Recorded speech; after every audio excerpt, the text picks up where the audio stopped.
नमस्कार आदाब, हमारे चैनल में आपका स्वागत है। आज मेरठ में समाजवादी पार्टी के राष्ट्रीय प्रवक्ता धर्मेंद्र यादव का सपा नेता संदीप यादव जिला उपाध्यक्ष मेरठ के प्रतिष्ठान पर आना हुआ, जहां पर कार्यकर्ताओं ने फूलमालाओं से भव्य स्वागत किया। मीडिया से वार्ता में प्रोफेसर धर्मेंद्र यादव ने केंद्र सरकार व राज्य सरकार पर जोरदार हमला बोला और इस बार 2027 सपा सरकार को लाने के लिए कार्यकर्ताओं से आह्वान किया।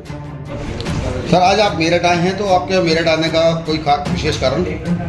आज समाजवादी पार्टी 2027 के चुनाव को मद्देनजर रखते हुए पूरे प्रदेश में एक गहन अभियान चल रहा है। हम कार्यकर्ताओं से मिल रहे हैं और जिले के नेताओं से मिल रहे हैं और माननीय राष्ट्रीय अध्यक्ष श्री अखिलेश यादव जी का जो मैसेज पीटीए को आगे बढ़ाने का, उसी संदेश के साथ अलग अलग जिलों में जा रहे हैं। तो पार्टी के संगठन के काम के लिए हम इसमें मेरठ आए।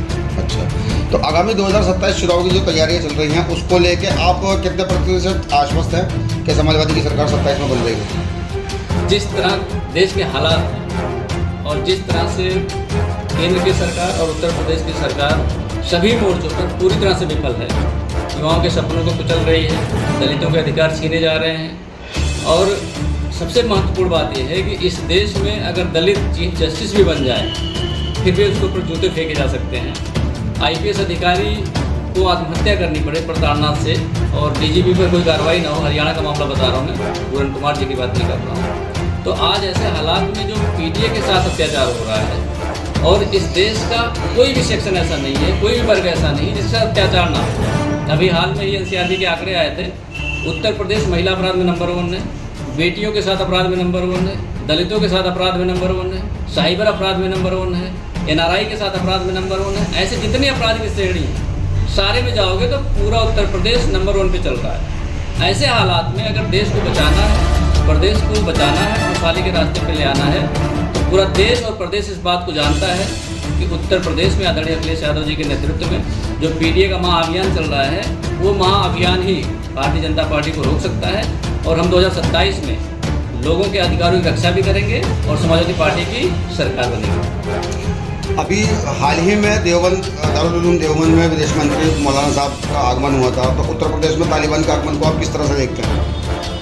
भारतीय जनता पार्टी की जो विचारधारा है राजनीति की, मुझे लगता है अगर मैं आपसे भी पूछूं कि इनकी विचारधारा क्या है, शायद नहीं बता पाएंगे बहुत सारे लोग। भारतीय जनता पार्टी हमेशा बांटने की बात करती है और ये अखंड भारत है। इस भारत को जिसने भी बांटने का प्रयास किया वो खुद ही बट गया। तो भारतीय जनता पार्टी को विचारधारा नहीं, हम तो ये कहते हैं कि पूरे दुनिया को साथ लेकर के समाजवाद साथ लाने की बात करता है। तो जिस देश के पास जो चीज़ें हमारे लायक हैं, जिससे हमारे देश की तरक्की हो सकती है, जैसे किसी देश में अगर पेट्रोलियम है तो पेट्रोल हमारे साथ आ सकता है, किसी देश के पास खनिज है वो हमारे पास आ सकता है। तो ये पूरा जो वर्ल्ड का जो फ्रेमवर्क है, एक दूसरे की ज़रूरत सबको है, तो एक दूसरे के साथ मिलकर हम साथ बढ़ेंगे और आगे जा सकते हैं। उसमें महत्वपूर्ण बात यह है कि जो आपकी अपनी विशेषताएं हैं, जो आपकी अपनी मजबूती है, जो आपकी अपनी स्ट्रेंथ है, उस पर भी काम करने की आवश्यकता है। जैसे भारत युवाओं का देश है, तो युवाओं पे काम करने की ज़रूरत है, युवाओं को शिक्षा देने की ज़रूरत है, युवाओं को रोजगार देने की ज़रूरत है और युवाओं के बिना ये देश प्रगति नहीं कर सकता, क्योंकि इनकी संख्या सबसे ज़्यादा है। भारत कृषि प्रधान देश है, कृषि प्रधान देश होने के नाते जो भारत की इकोनॉमी है कृषि पर आधारित, उस कृषि के लिए आप क्या करते हैं वो बहुत महत्वपूर्ण है। तो हम तो एक साझी विरासत के लोग हैं, समाजवाद को मानने वाले लोग हैं और समाजवाद से ही राष्ट्रवाद का सपना साकार हो सकता है और देश विश्वगुरु बन सकता है। लेकिन भारतीय जनता पार्टी के लोग इस बात को नहीं मानते हैं। अपने सुविधा अनुसार कभी किसी देश को गाली देंगे, कभी किसी देश को गाली देंगे, कभी किसी पार्टी को गाली देंगे, कभी किसी नेता को गाली देंगे, कभी किसी पार्टी में फूट डाल देंगे, कभी प्रदेश में फूट डाल देंगे। ये तो भारतीय जनता पार्टी की परंपरा है। तो उस परंपरा पे हम ना जा करके हम तो देश की समृद्धि की बात करते हैं, देश की जो अपनी विरासत है उसको आगे बढ़ाने की बात करते हैं, देश के युवाओं के सपनों की बात करते हैं, किसानों के अधिकारों की बात करते हैं, दलितों के अधिकारों की बात करते हैं और जो उनकी हिस्सेदारी है उस हिस्सेदारी को सुनिश्चित करके बाबा साहब भीमराव अम्बेडकर के सपनों को साकार करने का काम समाजवादी पार्टी का। समाजवादी पार्टी की नींव कहे जाने वाले आजम खान साहब जेल से रिहा हो गए हैं, तो आपका क्या मानना है कि 27 के चुनाव में इनका रिहाई का चुनाव पे क्या असर पड़ेगा? आदरणीय आजम साहब समाजवादी पार्टी के फाउंडर मेंबर हैं और एक बड़े नेता हैं।